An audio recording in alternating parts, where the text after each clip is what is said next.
2023 August 23 Chandrayaan അവിടെ ചെന്നിറങ്ങുമ്പോൾ ചന്ദ്രനിൽ തൊടുമ്പോൾ നമ്മൾ എത്രത്തോളം അഭിമാനം അല്ലേ അതിൻ്റെ ഹൈറ്റ്സിലായിരുന്നു. അപ്പോൾ അതുകൊണ്ട് തന്നെ ഈ ഒരു വർഷം കഴിയുമ്പോൾ നമുക്ക് അത് ആഘോഷിക്കാതിരിക്കാൻ തരമില്ല. പെട്ടെന്ന് ഒരു വർഷം കടന്നുപോയി എന്നത് തീർച്ചയായിട്ടും നമ്മൾ ഉദ്വേഗത്തോടെ കാത്തിരുന്നത് അല്ലേ, ഇപ്പോൾ എത്തും എന്നുള്ള ഒരു പ്രതീക്ഷ. പക്ഷെ ദിവസങ്ങൾ യാത്ര ചെയ്തായിരുന്നല്ലോ ആ പ്രയാണം. നമ്മൾ അതിനെ ഇങ്ങനെ ഫോളോ ചെയ്തുകൊണ്ടേയിരുന്നു. മലയാളികൾ പ്രത്യേകിച്ച് നമ്മളത് ഫോളോ ചെയ്യുന്ന ആളുകൾ കൂടിയാണ്. അതായത് നമുക്ക് ഉയരങ്ങളിലേക്ക് ഭാരതം.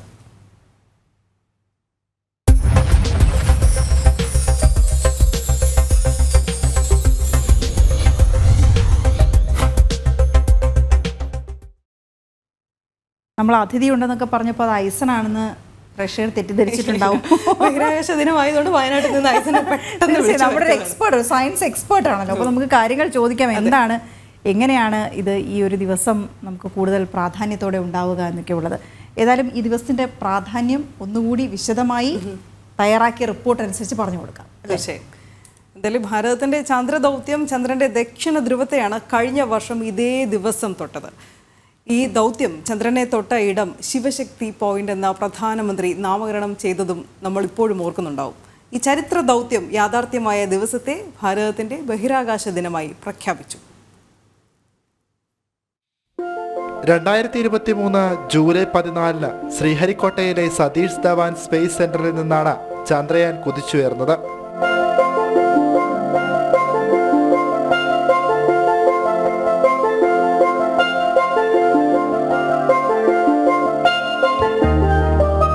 കിലോമീറ്റർ താണ്ടി ഓഗസ്റ്റ് 23 ചന്ദ്രയാൻ ലക്ഷ്യസ്ഥാനത്തെത്തി. കൃത്യമായി ചന്ദ്രപ്രതലത്തിന്റെ ചിത്രങ്ങൾ രേഖപ്പെടുത്തി അപഗ്രഥനം ചെയ്തു.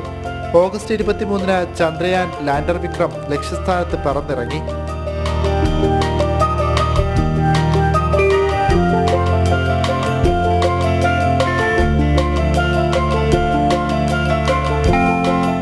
ചന്ദ്രന്റെ ദക്ഷിണ ധ്രുവത്തിൽ തൊടുന്ന ആദ്യ ദൗത്യമായി ഭാരതത്തിന്റെ ചന്ദ്രയാൻ 3.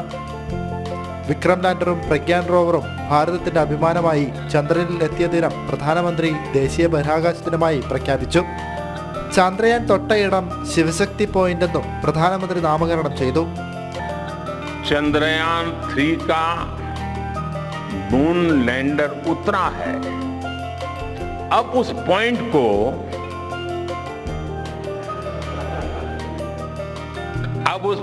को शिव शक्ति के नाम से जाना जाएगा. നിരവധി വിവരങ്ങളാണ് ചന്ദ്രനെക്കുറിച്ച് വിക്രം ലാൻഡറും പ്രഗ്യാൻ റോവറും ലോകത്തിന് നൽകിയത്.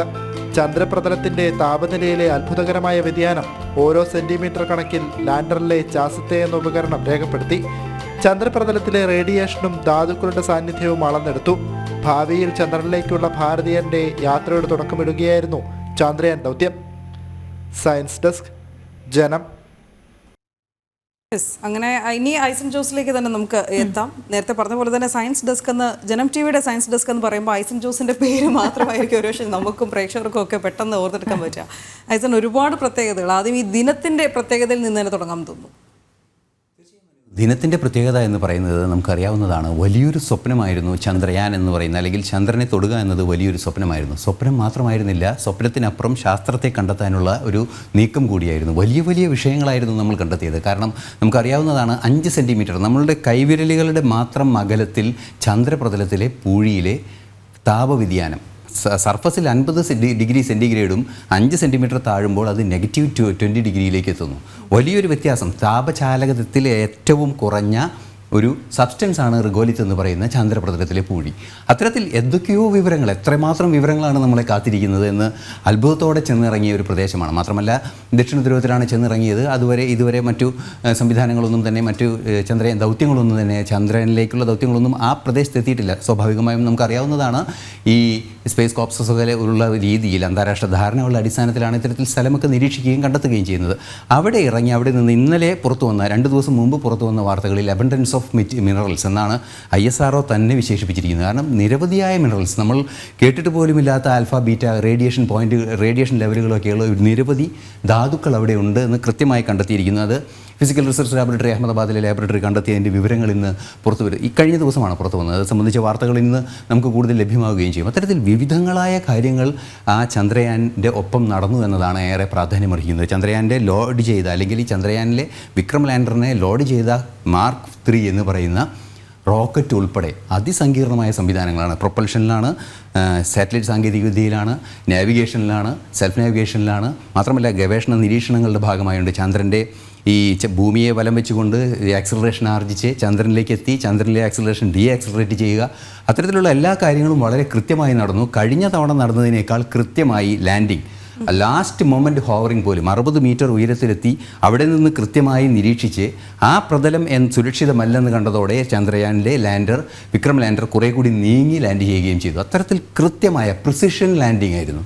അത്തരത്തിലുള്ള വൈവിധ്യങ്ങൾ, സാങ്കേതികവിദ്യ, ശാസ്ത്രം, നമുക്കറിയാൻ എന്താണ് ഇനിയുള്ളത് എന്ന് ആലോചിച്ചാൽ മതി. അത്രയും അന്ന് ഈ ഇത് അവിടെ ലാൻഡ് ചെയ്തും കുറച്ച് ദിവസം കഴിഞ്ഞ് അത് ഉറങ്ങിപ്പോകുന്നു എന്നൊരു ഘട്ടം വന്നപ്പോൾ നമ്മൾ വല്ലാതെ വിഷമിച്ചു. അപ്പോൾ ഈ ആളുകളെല്ലാം ഇത്രയധികം കോടി മുടക്കി അങ്ങോട്ട് അയച്ചിട്ട് അത് ഉറങ്ങിപ്പോയോ എന്ന് പറയുന്ന ഒരു വിഷമം. അപ്പോൾ ആളുകൾ, എനിക്ക് തോന്നുന്നു ജനങ്ങൾ മനസ്സിലാക്കിയിരിക്കുന്നത് അത് അത്രയും ദിവസം, കുറേ ദിവസം അവിടെ തുടർന്ന് അവിടെ നിന്ന് പഠനങ്ങൾ നടത്തുമെന്നുള്ളതാണ്. പക്ഷേ യഥാർത്ഥത്തിൽ അതവിടെ എത്തി അതിൻ്റെ മിഷൻ പൂർത്തീകരിച്ച ശേഷം, അതിന് നൽകിയ സമയം അവസാനിച്ച ശേഷമാണ് ആ മിഷൻ അതവിടെ തുടർന്ന് അത്രയും ദിവസങ്ങളിൽ ശേഖരിച്ചതിൽ നിന്നുള്ള പഠനങ്ങളല്ലേ ഇപ്പോൾ നടന്നുകൊണ്ടിരിക്കുന്നത്. അപ്പോൾ ഏതൊക്കെ തലത്തിലാണ് അത്തരത്തിൽ പഠനങ്ങൾ നടക്കുന്നതെന്നൊന്ന് വിശദീകരിച്ചു കൊടുക്കുക. പഠനങ്ങൾ നടന്നത് പ്രധാനമായും എടുത്തു പറയേണ്ടത് ചന്ദ്രനെ ഒരു ഇടത്താവളമാക്കുക എന്നൊരു ലക്ഷ്യമുണ്ട് ബഹിരാകാശ യാത്രയിൽ.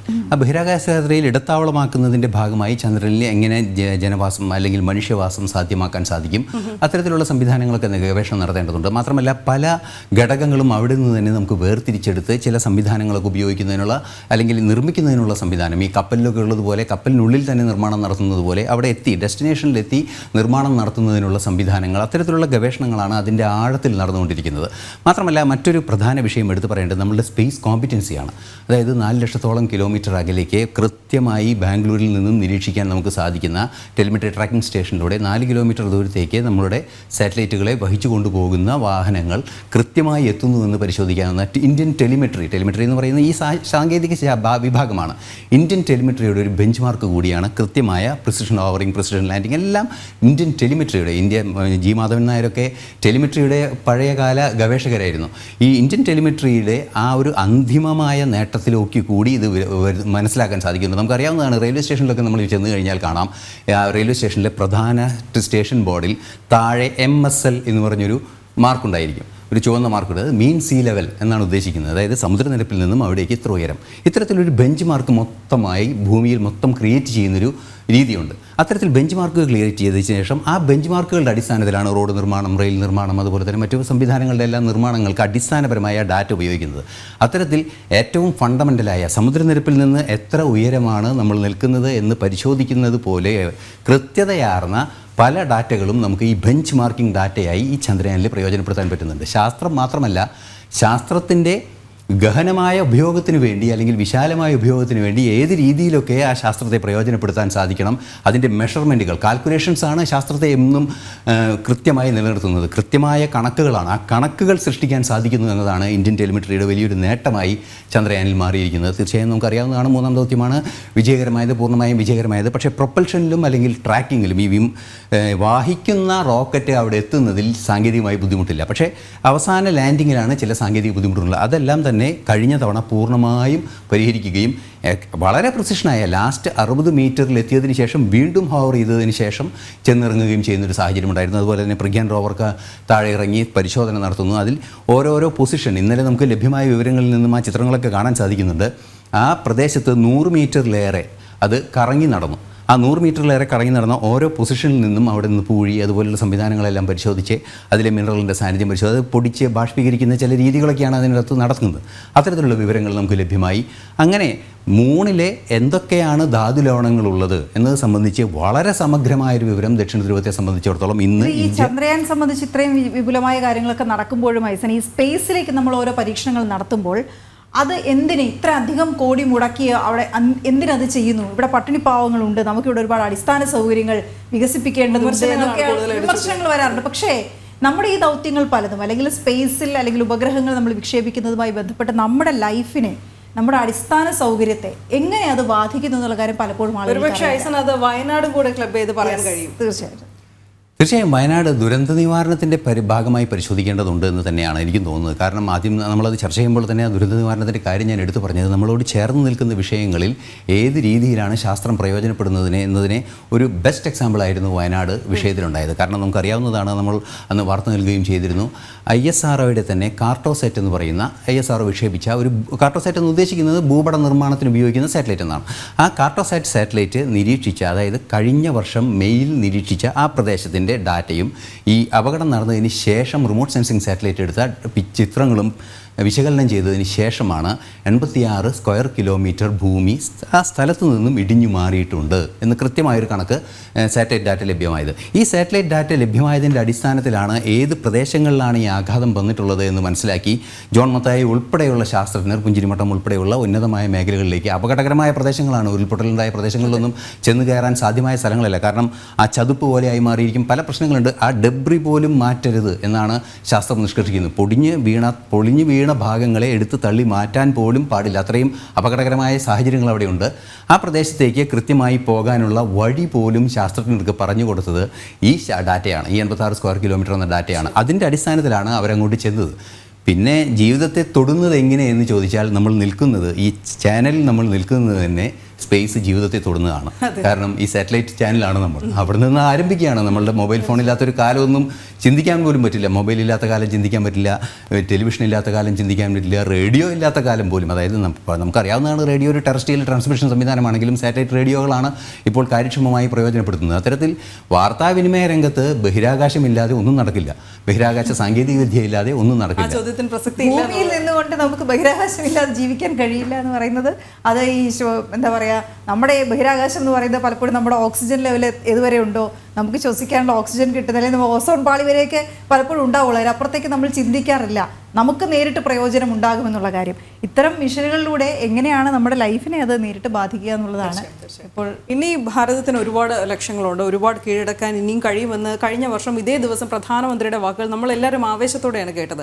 ഇനി സ്വന്തമായി ഒരു സ്പേസ് സ്റ്റേഷൻ നിർമ്മിക്കാനുള്ള ഭാരതത്തിൻ്റെ നീക്കം, അതിനുശേഷം വലിയൊരു പ്രഖ്യാപനമായി തോന്നുന്നു. ഒരുപക്ഷെ ഭാരതത്തിൻ്റെ ഇപ്പോഴത്തെ ഒരു ആവേശം അല്ലെങ്കിൽ ലക്ഷ്യം എന്ന് പറയുന്നത് വികസിത ഭാരതമാക്കുക എന്നുള്ളതാണ്. അതിനു മുൻപ് തന്നെ ചന്ദ്രനിൽ മനുഷ്യനെ ഇറക്കുക അല്ലെങ്കിൽ ആദ്യ ഭാരതീയനെ ഇറക്കും എന്നുള്ള ഒരു പ്രഖ്യാപനം അല്ലെങ്കിൽ പ്രതീക്ഷ, അതിലേക്ക് കൂടി എത്താനുള്ള ഒരു കുതിപ്പ്. തീർച്ചയായും ചന്ദ്രയാൻ ദൗത്യത്തിന് പിന്നാലെ ഗഗൻയാൻ ദൗത്യം ഉണ്ടാകുന്നു. ഗഗൻയാൻ ദൗത്യം ഇപ്പോൾ നടക്കാൻ പോകുന്നു എന്നതാണ് യാഥാർത്ഥ്യം. അതിപ്പോൾ ആധുനിക സാങ്കേതിക വിദ്യയാണ്. നേരത്തെ നമ്മൾ സ്പേസ് ഷട്ടിലുകളാണ് ഉപയോഗിച്ചിരുന്നെങ്കിൽ ഇപ്പോൾ സ്പേസ് ക്യാപ്സ്യൂൾസ് ആണ്. അതായത് അതിൻ്റെ സാങ്കേതിക വിദ്യയിൽ അടിമുടി മാറ്റമുണ്ടായി. സ്പേസ് ഷട്ടിലുകളുടെ പ്രതിസന്ധി എന്ന് പറയുന്നത് വലിയൊരു മാസാണ്. അത്തരത്തിൽ അതിൻ്റെ പുനർനിർമ്മാണത്തിനും ഒരു തവണ സ്പേസ് സ്റ്റേഷനിലേക്ക് സ്പേസ് ഷട്ടിൽ പോയി തിരിച്ചു വന്നാൽ ആ സ്പേസ് സ്റ്റേഷനിലേക്ക് പോയി വന്ന ആ ദൗത്യത്തിന് ഉപയോഗിച്ച വാഹനത്തിൻ്റെ അതേ ചെലവ് തന്നെയാണ് വീണ്ടും മെയിൻ്റനൻസിനും വരുന്നത്. അത്തരത്തിൽ ഭീമമായ ചെലവ് കുറയ്ക്കുന്ന ക്യാപ്സ്യൂളുകളാണ് ഇപ്പോൾ സംവിധാനം ഒരുക്കിയിരിക്കുന്നത്. അത്തരത്തിൽ വിശാലമായ രീതിയിൽ ഈ ഗഗനയാത്രയ്ക്കുള്ള സംവിധാനങ്ങളാണ് ഒരുങ്ങുന്നത്. 2047 വലിയൊരു ടാർഗറ്റ്, ചന്ദ്രനിൽ ആളെ ഇറക്കുക, അതുപോലെ തന്നെ സ്പേസ് സ്റ്റേഷൻ സ്ഥാപിക്കുക. സ്പേസ് സ്റ്റേഷനൊക്കെ വളരെ ഇമ്പോർട്ടൻ്റ് ആയ കാര്യങ്ങളാണ്. കാരണം നമുക്കറിയാവുന്നതാണ്, ഇനിയും ജീവിതത്തെ തൊടുന്നത് എങ്ങനെയെന്ന് പരിശോധിക്കുമ്പോൾ നമ്മൾ ഇന്നും എല്ലാ ദിവസവും നമ്മൾ നോൺ സ്റ്റിക്ക് കുക്കറുകൾ ഉപയോഗിച്ചിട്ടുണ്ടാവും. ഈ നോൺ സ്റ്റിക്കുകളിൽ ഉപയോഗിക്കുന്ന ക്രിസ്റ്റലുകൾ വികസിപ്പിക്കുന്നത് സ്പേസിൽ പരീക്ഷണം നടത്തിയതിന് ശേഷം മാത്രമാണ്. അത്തരത്തിൽ ജീവിതത്തിൻ്റെ ഓരോ തലങ്ങളിലും നമ്മൾ വീട്ടിൽ അടുക്കളയിൽ ഉപയോഗിക്കുന്ന സാമഗ്രികൾ പോലും ഇത്തരത്തിൽ ബഹിരാകാശവുമായി നേരിട്ട് ബന്ധപ്പെട്ടതാണ്. പിന്നെ ഏറെ കൗതുകം നിറഞ്ഞ കുറേ കാര്യങ്ങളൊക്കെ ഉണ്ട്.